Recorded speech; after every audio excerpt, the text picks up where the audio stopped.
Imagine a passenger ship coming to Manila from Samar and Leyte, carrying thousands of people. It's not very clear how many thousands because not everyone was put on the passenger manifest.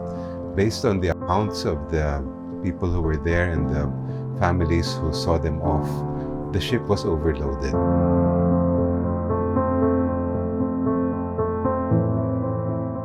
In December 1987, I was here in Manila.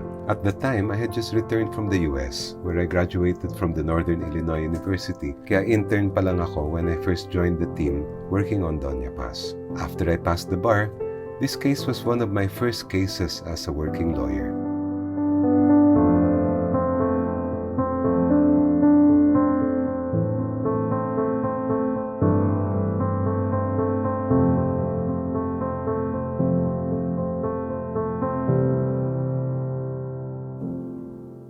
We began to hear reports of members of the families being offered small amounts of money in exchange for signing quitclaims, waivers, or releases. We received a report of a mother being offered only 5,000 pesos for the death of her child.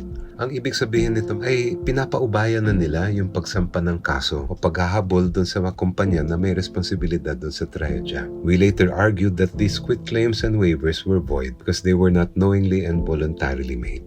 So we filed a civil suit for damages in the nature of a class action. But the court dismissed the class suit on the ground that it was not the proper mechanism for litigating this case. The Philippine Supreme Court affirmed the dismissal by the lower court. And that left us in a big quandary because we realized that it would be so difficult to file individual cases for more or less several thousand, maybe 3,000 to 5,000 families of those who had perished in the tragedy. After some time, we were able to hook up with an American law firm that filed a class action in the United States. We thought that it would make it a lot easier and that we would be able to get justice faster, but again, there were a lot of legal wranglings that happened in the United States. After litigation both in the Philippines and in the United States, the case dragged on.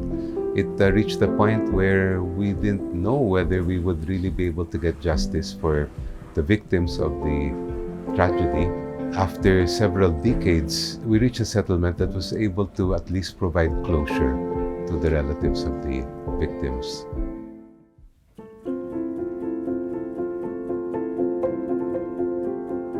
Well, I think one of the key takeaways here is that both as a lawyer and as someone looking for justice, we should never give up. Even if it takes long, we should keep on pushing and pushing because in the end, in this case at least, we were able to get justice for the victims of the tragedy. Another key takeaway is that I really believe our justice system should be more receptive to handling cases of this magnitude where you have thousands of people killed in a single tragedy. The mechanism of a class suit would be the best way to litigate that case. Had we been allowed to litigate this case as a class suit initially, I don't think it would have taken almost 3 decades for us to really get closure and to get justice in this case.